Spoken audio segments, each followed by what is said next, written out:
Hello! My toon's name is Professor Malksten, and I'm the leader of the Proudmoore guild, Casually Optimal.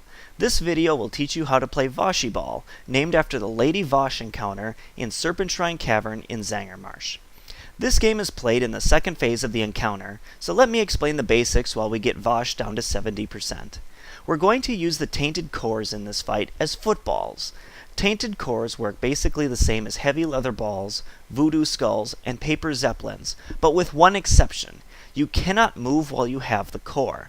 The basic idea is that the entire raid works together to pass the ball to the person who is it. We arranged an order ahead of time, in this case alphabetical, so the first person who's it is Apocalyptos. He will try to avoid the core, while the rest of the raid will try and work together to pass it to him.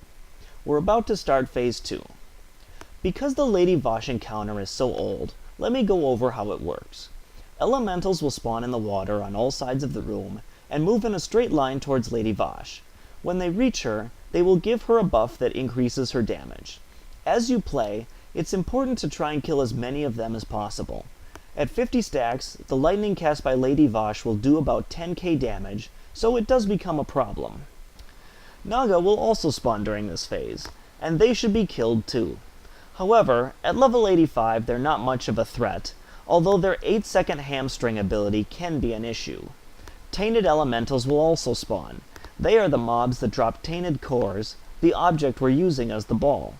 Loot should be set to free-for-all, so that whoever is closest can grab them. The first tainted elemental is about to spawn.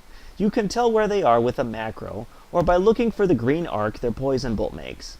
If not killed within 15 seconds, they will despawn, so we all converge on it. Right as we get to it, the first Coilfang Strider spawns. Coilfang Striders are still a problem at level 85. Watch as I run up to it.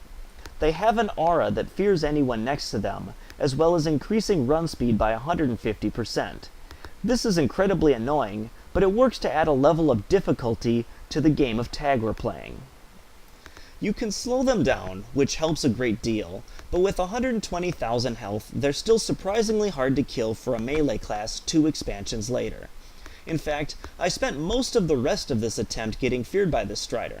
Let me show you another attempt where we did a great job of passing the core. One thing I should also mention is that to have the DBM timers, you need to download the outdated Burning Crusade timer mod. In this round, the first tainted elemental is just spawned, and you can see its poison bolt flying through the air.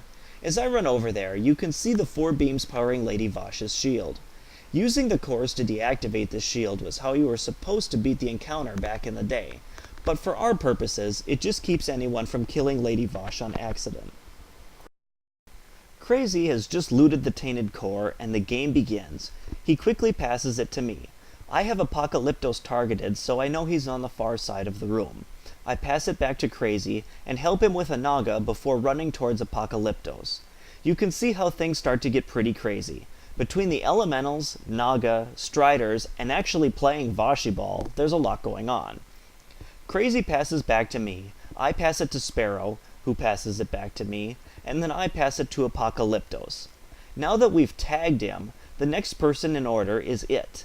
Apocalyptos passes to me because I'm still standing on the edge of the stairs. I target Caladian and mark him with the skull. I pass to Sparrow, run a little bit, and he passes back to me. Caladian is over 40 yards away, so the raid runs towards him. You can also see Lady Vash is starting to get a little out of hand, and after a while you have to target fellow players using raid frames, because she's everywhere. Holy Can gets the core, and then I run just a little bit too far for him to pass it to me. I backtrack and run around like a chicken with my head cut off for a few seconds. Caladian gets to rack up a few more seconds before Sparrow gets the pass and tags him. Now my delivery has been a little bit deadpan because I wanted to explain the game as fast as possible, but needless to say the actual Ventrilo recording is way more animated and profane than this voiceover. We were constantly giving each other instructions on where the target was going, who had the core, who needed help with Striders, etc. I also really want to mention that there's a billion different ways you can play this game.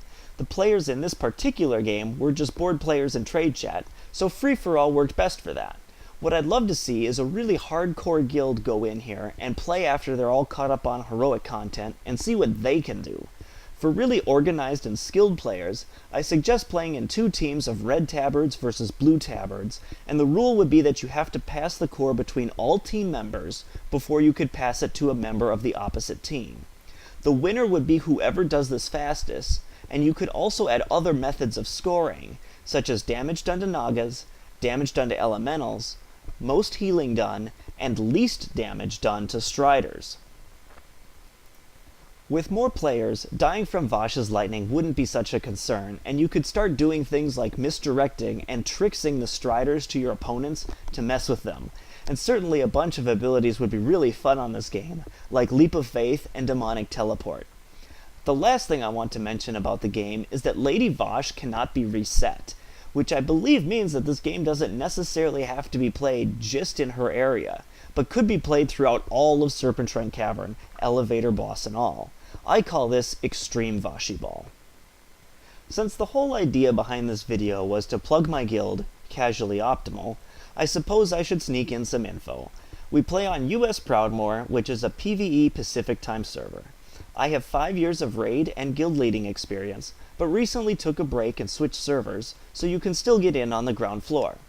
The things that separate us from the other 5 trillion guilds in Warcraft are a commitment to training, building skills while combating an elitist attitude, and most importantly, using WoW as a way to teach real-life skills. We're particularly focused on teaching skills that millennials and Gen Yers struggle with, such as patience, accepting constructive criticism, and the perception that they are free-thinking mavericks who are being kept down by authority figures, and that everything would be better if they were the one in charge. Raid times will start Tuesday, Wednesday to 6 to 10 p.m., and if we go hardcore, we'll include Monday and Thursday as well. Proudmoore is a very unique server as well. It has a large population of Australians and Kiwis, and they log on about midnight, so it's pretty much peak hours from 4 p.m. to 4 a.m. It's typically in the top 10 for raid progression on WoW Progress, so there's a lot of talent here, although it is crowded. If you'd like to contact me with questions or about joining the guild, I'm frequently on during weekday evenings. You can send me instructions on how to contact you through in-game mail as well. I check it often. Thank you very much for watching this video, and I hope you enjoyed watching it as much as I did making it.